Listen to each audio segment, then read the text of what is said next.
Buenos días a todos. Espero que hayan pasado ayer una gran cumbre en el primer día de este magno evento que tradicionalmente y por 15 años se viene realizando en Miami y en toda América Latina, en varios países de América Latina. De manera que es un honor contar con la presencia de ustedes durante el día de hoy. Mi nombre es Benjamín de Yurre. A los que no me conocen, yo soy una persona aquí tradicionalmente periodista ligera todos los martes, columnas de opinión y en diferentes medios, tanto en prensa, en radio como en televisión. De manera que aquí podemos tocar muchísimos puntos, podemos hablar, podemos hasta recibir preguntas de ustedes. Yo lo que quiero es que se sientan bien como en su casa, que esta lluvia la pasemos, señores, porque lamentablemente está lloviendo en este momento. Y como yo les digo a todos, digamos, es mejor ser invitado que llegar tarde. Digamos, yo estaba puesto originalmente hoy a las 2:30 de la tarde y hubo un ligero cambio a última hora y me ha tocado ser, por suerte, el abridor hoy de la cumbre de esta mañana. De manera que es un honor para mí dirigirme a ustedes en este momento.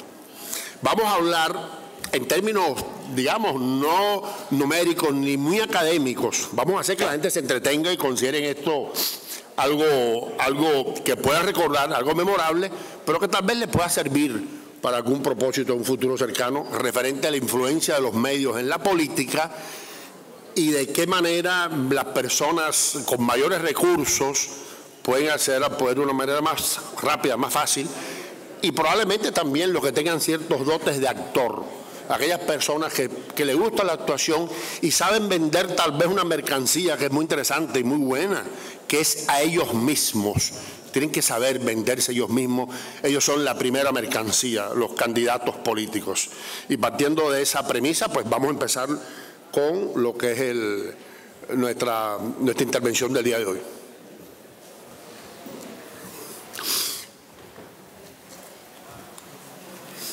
Señores, primero vamos a decir lo que es la diferencia en la utilización de los medios para campañas políticas. La gente lo utiliza con muchos propósitos diferentes, ¿no? Desde luego hay propósitos comerciales, hay propósitos humanísticos, hay todo tipo de propósitos. Pero desde el punto de vista político, desde luego las cosas difieren cuando un partido político hace campañas en televisión, por ejemplo, y lo hace la oposición. Desde luego cada uno son contrarios uno al otro. Y por supuesto, si el gobierno interviene también y el gobierno forma parte de la oposición y es el partido que está en el poder y además es gobierno, las cosas se complican porque además tiene más poder económico y puede dominar más los medios y desde luego es una ventaja. Por eso se dice que la persona que es el incumbente, o sea, la persona que está en el poder en ese momento y además es un partido político, pues desde luego tiene la ventaja.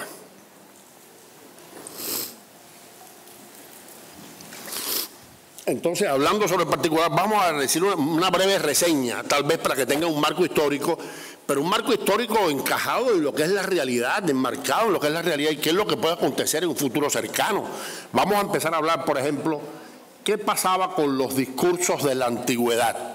Los discursos de la antigüedad, señores, aquí vemos, por ejemplo, en esta gráfica que vemos allí, es una centuria, es una curia romana, es una especie de foro romano donde elegían a los cónsules, que normalmente eran personas de la nobleza y personas que eran, digamos, que aportaban a la campaña el equivalente hoy en día a lo que serían 2 millones de euros para poder ser cónsules en ese momento en la Roma antigua. Estoy hablando de hace más de 2.000 millones de años. De manera que ese tipo de cosas no ha cambiado. Hoy en día también es muy importante la parte económica y se sigue manteniendo. Hace 2.000 millones de años para ser cónsul hacía falta 2 millones de euros el equivalente y hoy en día hace falta una cifra que a lo mejor no es tan grande dependiendo del cargo que la gente aspire, pero siempre es necesario. Entonces eso sucedía en la Roma de antaño. Pueden ver ya que los candidatos políticos en ese entonces daban sus especies de mítines públicos, daban sus discursos públicos. Ellos querían, digamos, dar a conocer sus voces. No existía otro medio, de manera que tal vez lo más eficaz era lo que es ese mecanismo de boca a boca, que yo particularmente yo fui candidato como representante estatal hace apenas unos 4 años atrás, la única vez que corrió en mi vida. Yo mismo toqué unas 4.000 puertas, ¿no? De manera, no podemos decir que no es eficaz, también lo es, pero tiene que complementarse con los voluntarios, entre comillas. Señores, hay que hablar de los voluntarios, entre comillas, hay que pagarlos, a la hora de la verdad hay que pagarlos. Una gente que tiene que ganar un sueldo porque tienen que trabajar bajo la lluvia, bajo cualquier condición, y tienen familia y tienen que vivir, esa gente hay que pagarla. Y mientras más recursos tú tengas, más voluntarios, entre comillas, vas a tener para una campaña política. Entonces, estamos hablando de que la Roma antigua ya hacían sus discursos, los políticos de antaño se dirigían a las multitudes y desde luego pues contrataban a también personas como vemos aquí este soldado romano dirigiendo, haciendo campaña política, digamos, no había ningún medio disponible y los soldados en aquel entonces se prestaban para este tipo de labor, la mayoría los pagaban, había algunos que lo hacían por amistad, etcétera. Pero era necesario tener a alguien que divulgara las condiciones del candidato, que hablara sobre quién era, sobre sus virtudes y que por supuesto hablara también mal de los contrarios, sobre todo los pretores que desde el año 337 a.C. también se consideraban que ya podían ser plebeyos y aspirar como pretores. Los pretores en Roma eran los que impartían la justicia, eran los jueces de la antigua Roma. Vamos a seguir con esta parte histórica que es muy interesante. Vemos, así llegamos a una persona que fue muy importante y lo sigue siendo en lo que es la ciencia política moderna, que vemos ahí que es Nicolás Maquiavelo, en su famosa obra El Príncipe. Todos conocen el dicho tal vez más famoso de él, que es el fin justifica los medios. De manera que este hombre en 1513, en la época en pleno Renacimiento italiano, fue la persona que tal vez puso de moda lo que son las campañas políticas y todo lo que hay que hacer para ayudar a un candidato. Cuando decimos todo lo que hay que hacer, es hacer las cosas que lo lleven al triunfo, sea lo que sea, lamentablemente, y así funciona. Y eso requiere los rumores negativos y las campañas negativas sobre los candidatos opositores que también se corren en las campañas. Y eso es obra de este señor, de este genio de la política, que fue Nicolás Maquiavelo.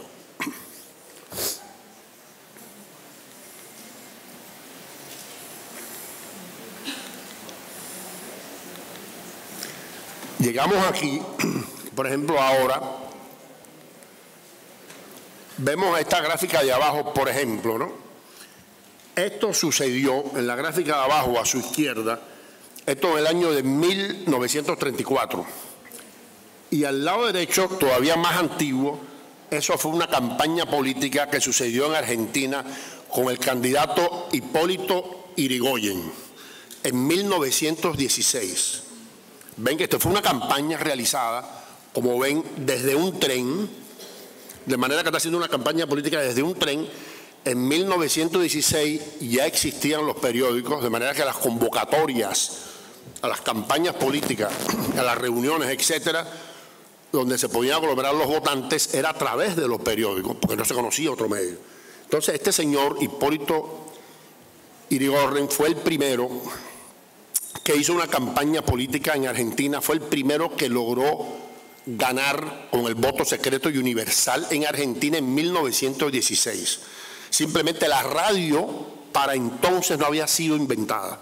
No se había puesto en práctica la radio, digamos, no había salido al aire la radio en Argentina. Eso ocurrió en 1920. De manera que esta campaña que hizo este señor es una campaña que tal vez fue un fenómeno, porque él hacía los discursos, como le decía él, discursos mudos. No le gustaba hablar en público a este señor, Hipólito Yrigoyen, este señor. No le gustaba hablar en público, pero él decía algo muy importante a través de la prensa, que era lo único que había entonces, ¿no? Él decía de que tanto los de arriba como los de abajo, ninguno podían tener ni fraude ni corrupción. Y basado en que no había ni fraude ni corrupción, este señor ganó las elecciones en 1916 en Argentina. Fíjate qué interesante. Vamos al caso siguiente, que estamos viendo ya en 1934, ya existía la radio y entonces ya podemos ver de que habían multitudes de personas. Esto ocurrió en Asturias, en España, en una elección local. Entonces ahí vemos de que la gente se reunía, las multitudes se reunían, convocadas por la radio principalmente. Vemos la eficacia de la radio y vemos la necesidad de acudir a la radio para hacer campaña política, para promocionar al candidato, es decir, sus virtudes, y por supuesto para hablar mal del contrario, porque ese tipo de cosas ha existido siempre, ¿no? Desde que el mundo es mundo y la política es política. Y entonces ese tipo de cosas pues ocurrían. Entonces, vemos aquí, por ejemplo, llegamos a 1948. En 1948, señores, hubo un candidato muy interesante que fue un humanista, un novelista. Se llamó Rómulo Gallegos en Venezuela. Fue presidente durante 9 meses. Pero este hombre, Rómulo Gallegos en Venezuela, ya en 1948, con el avance de la radio para entonces, este señor logró convocar a las masas para el partido que representaba, que era Acción Democrática en Venezuela, y logró aglomerar a un sector mayoritario de la población y ganó las elecciones. Un literato como él, creador de una famosa novela que se llamó Doña Bárbara. Para los que no conocen, a lo mejor algunos conocen esta novela, que películas y novelas incluso ha tenido, la novela que escribió él, Doña Bárbara. Rómulo Gallegos es derrocado en el poder. Pero, señores, vean el poder de convocatoria que tenía la radio para entonces. Ya la radio era fundamental. ¿Qué es lo que sucede? Ahí sucede un fenómeno, porque estamos viendo de que en los periódicos, por supuesto, aquellos candidatos que tenían mayor disponibilidad económica, pues compraban los anuncios más grandes, los más coloridos, en diversos periódicos. Cuando viene la radio y aparece la radio, entonces entran en juego otros factores, que es la habilidad de actor que pueda tener el candidato. Pero de actor de radionovela, tienen que saber modular la voz, tienen que hablar más despacio, tienen que hacer que la gente los entienda y tienen que tratar de caerle bien a la gente, que la gente pueda votar por él, de que se acuerden de él mañana, otros días. Ese es el candidato y el enemigo es este, yo soy mejor por esto y aquello. Digamos, entonces la condición de actor, donde ellos se tienen que vender ellos mismos como la primera mercancía que ellos tienen, se hace evidente. Y desde luego pues surgen los asesores. ¿Cuáles asesores? Bueno, empiezan a contratar, vamos a decir, gente que los ayude, actores profesionales que hagan el papel de ellos. Entonces tienen que tener dinero para pagar esos actores profesionales. Y desde luego, mientras más dinero tienen, más espacios pueden comprar. En más radios alcanzan una mayor sintonía, una mayor audiencia. Y por supuesto, toda esa gente son gente políticamente que van a sus mítines, van a sus reuniones, probablemente voten por ellos. Entonces, desde luego, el dinero ha sido y será siempre un factor, digamos, indispensable. Y como yo mismo he oído aquí en otras cumbres anteriores, señores, hay que ser realistas. Y eso lo he dicho yo, lo he oído yo aquí en la cumbre en diferentes estrategias del mundo entero. Realmente no es imposible, ojo, no es imposible, pero es un mito ganar una elección sin dinero. Aquellos que piensen que puede correr una elección y ganarlo sin dinero, aunque toques 4.000 puertas, si tú compites y tienes, ponte $50.000 y compites con una persona que tiene $5 millones, las probabilidades de ganar son ínfimas. Yo diría que menos del 1%. Y es una cosa que no es imaginario, es real. Porque tú no puedes competir con una persona que tiene demasiado dinero cuando tú no tienes prácticamente nada. Puedes tener menos dinero, pero no mucho menos. Tienes que poder competir, porque esa es la realidad de lo que se hace. Se lo digo yo, que he sido candidato político y he pasado realmente por situaciones como esta, ¿no? Señores, llegamos aquí en la gráfica a la derecha. Pueden ver algo que fue, yo diría que fundamental, ¿no? En el año 1959, Richard Nixon, siendo vicepresidente de Estados Unidos en ese entonces, visita a la Unión Soviética. Y ahí en la gráfica pueden ver lo que se llamó el Kitchen Debate, o el debate de la cocina, que así que se conoció. Estamos viendo que en ese momento Nikita Khrushchev, que era el premier de la Unión Soviética, está discutiendo públicamente con Richard Nixon. Y la discusión, a pesar de que abarcó varios temas, tuvo una parte que es importante para nosotros hablar sobre ella en este momento, que es el advenimiento de la televisión. En Estados Unidos, en 1959, ya estaba en pleno auge la televisión. Era muy importante. Nikita Khrushchev le dijo, A mí no me molesta, las palabras del textual fueron las siguientes: a mí no me preocupa mucho la televisión en Estados Unidos porque los nuevos hogares en la Unión Soviética ya vienen equipados con ese artefacto. De manera que es una forma como de justificar el atraso que realmente sí tenían ellos, la Unión Soviética, los rusos en ese entonces. Entonces yo diría, y pongo como ejemplo esto, porque yo creo que probablemente esto podría ser un punto de inflexión en lo que es la política, porque a partir tal vez de ese año la televisión empieza a cobrar una importancia inusitada. ¿Por qué inusitada? Porque se dan cuenta del poder de penetración de la televisión. Desde luego, con la televisión surgen ya otras cosas. Ya no solamente se trata del actor de radionovelas, aquel que modula la voz, aquel que trata de hablar lo más pausado y lo más profesional posible. Ahora entra en juego otra cosa, ahora es la imagen. ¿Cómo se ve el candidato? ¿Cómo lo ven a él? ¿Cómo puede él venderse de la mejor manera?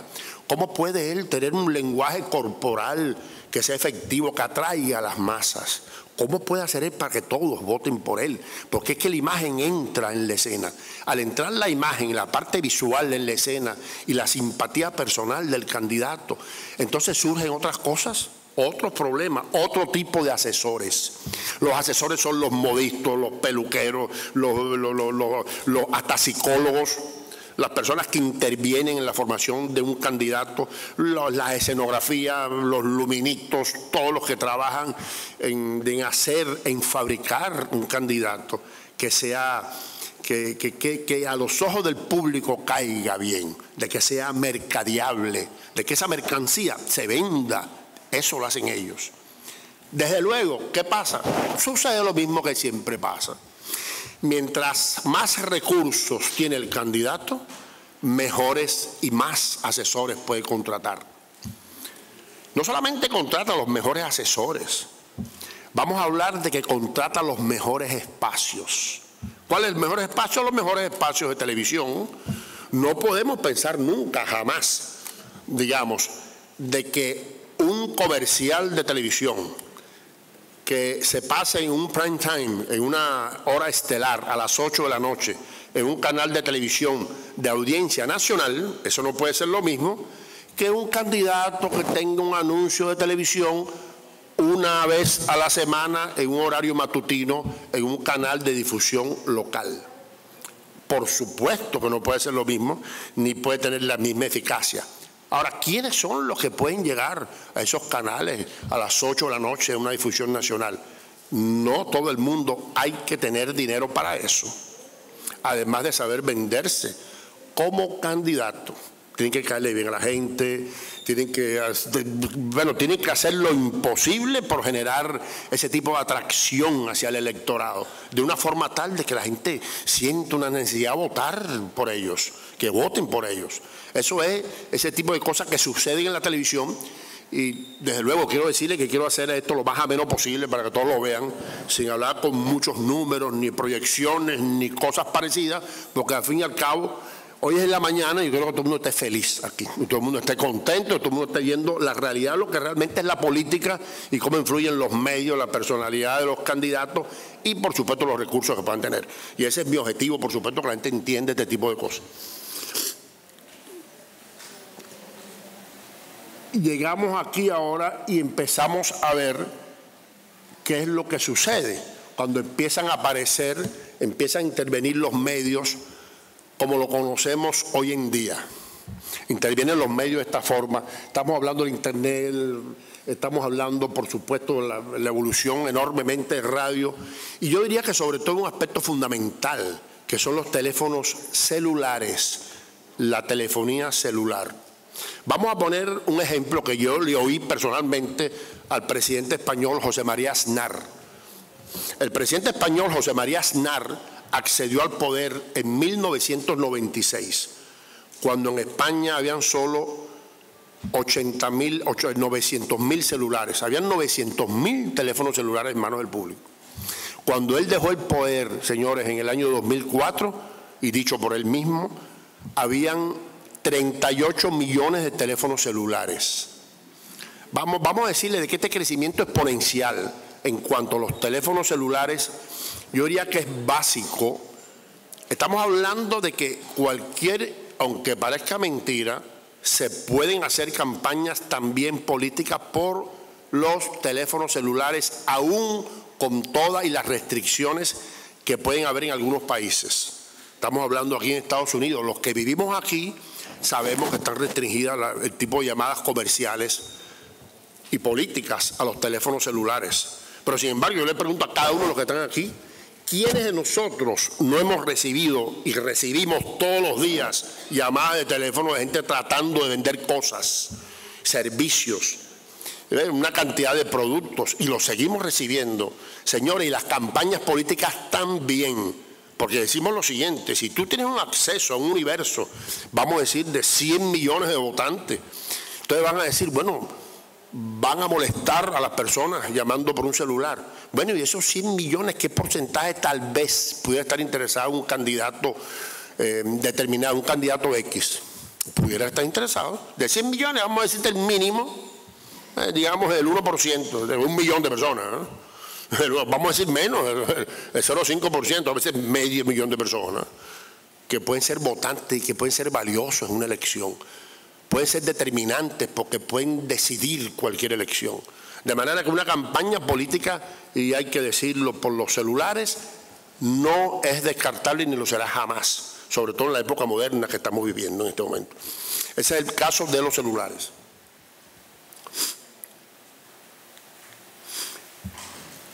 Seguimos hablando de lo que es la innovación del Internet y las redes sociales.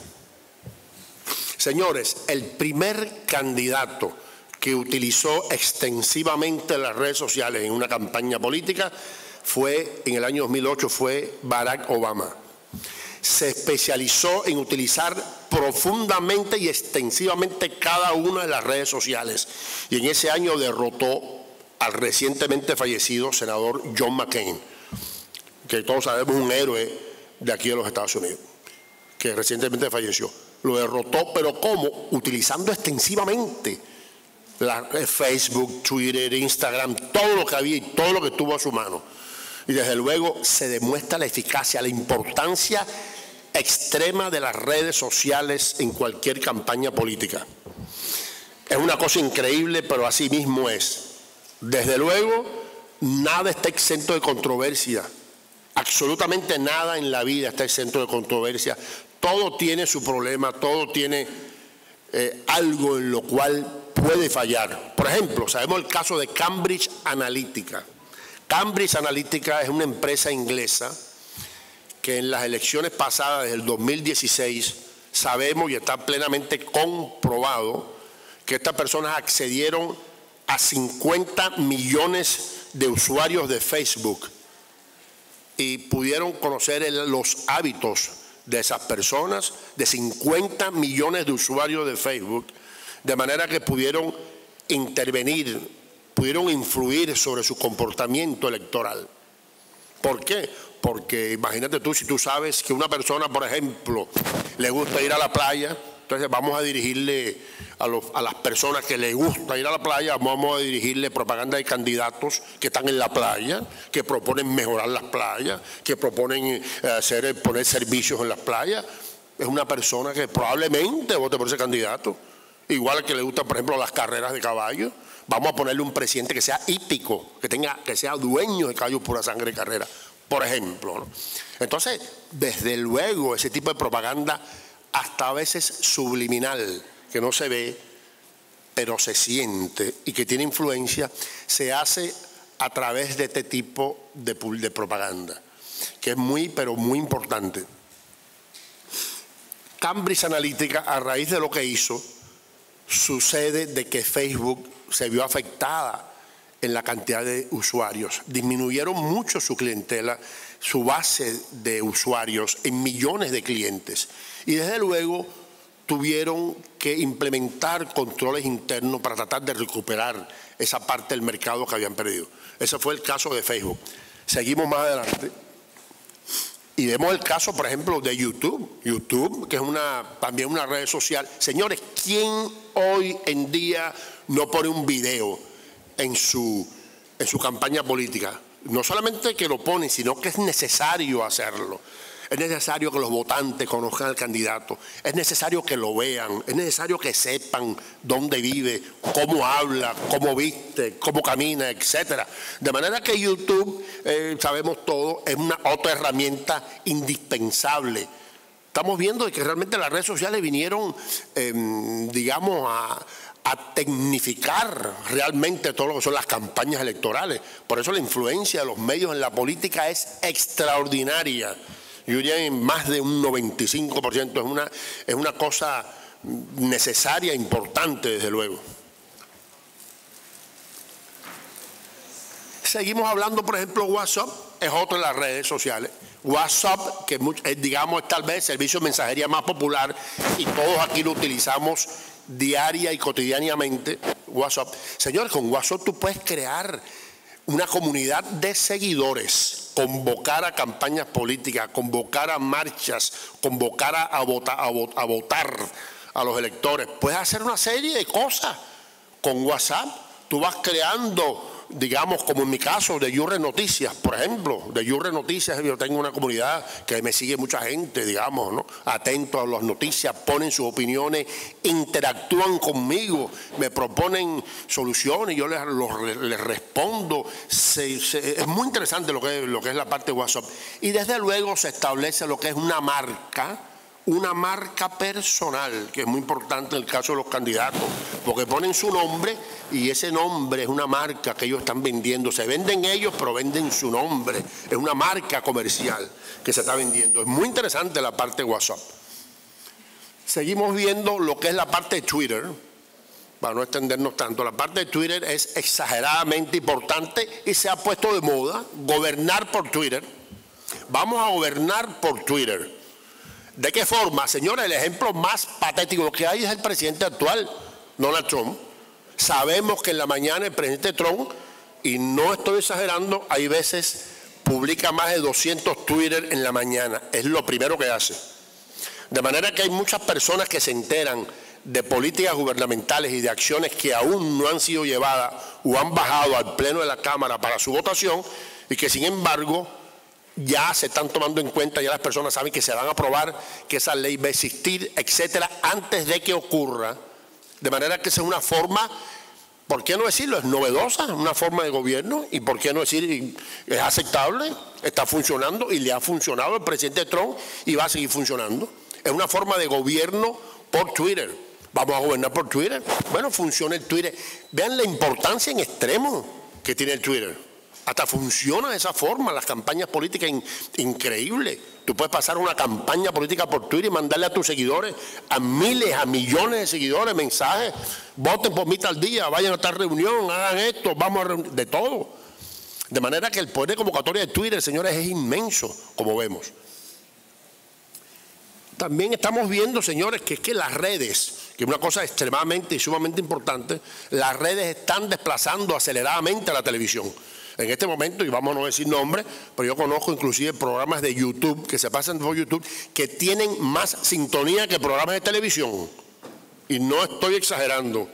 Hay programas que se pasan por YouTube que tienen más de, digamos, más de 100.000 personas que lo ven todos los días. Y también conozco canales de televisión que lo ven menos de vamos a decirte, 5.000 personas, ¿no? Y que son canales completos de televisión con toda una empleomanía que requieren allí.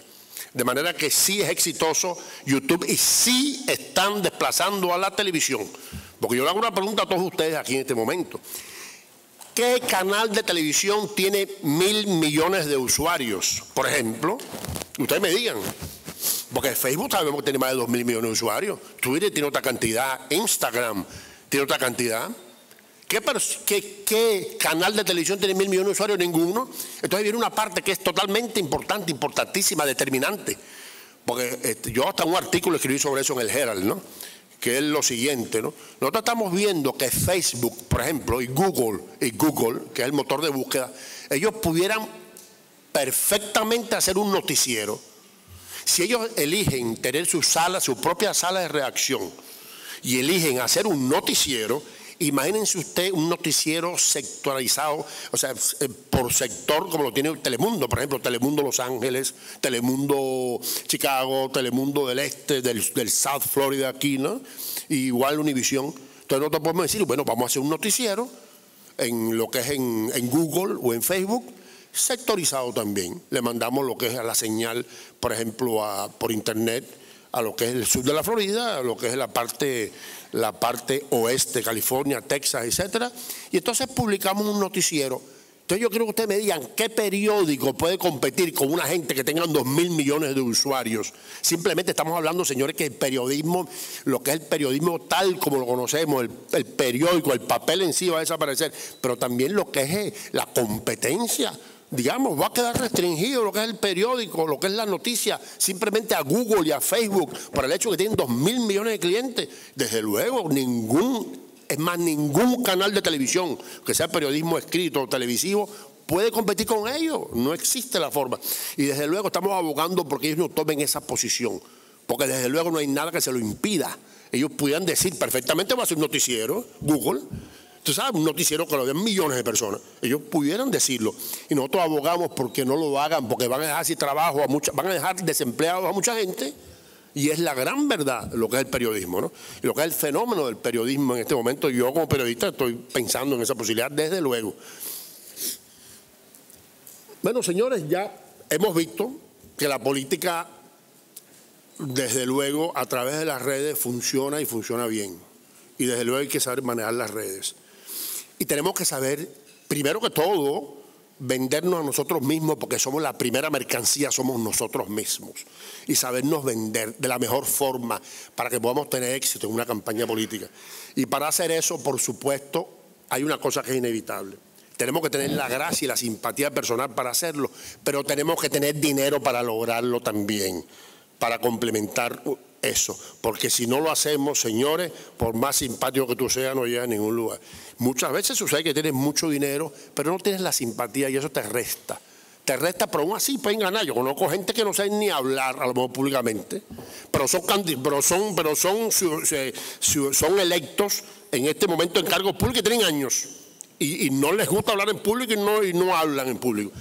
Tal vez es un fenómeno parecido al de Hipólito Yrigoyen, que hacía campañas mudas, que no le gustaba hablar. Tal vez es uno de los pocos ejemplos del candidato argentino en 1916. Pero en todo caso, señores, ya para terminar le digo que es muy importante, digamos, que nosotros podamos vendernos nosotros mismos como mercancía, pero al mismo tiempo debemos tener dinero para lograr nuestras metas y poder acceder a todos los medios de comunicación.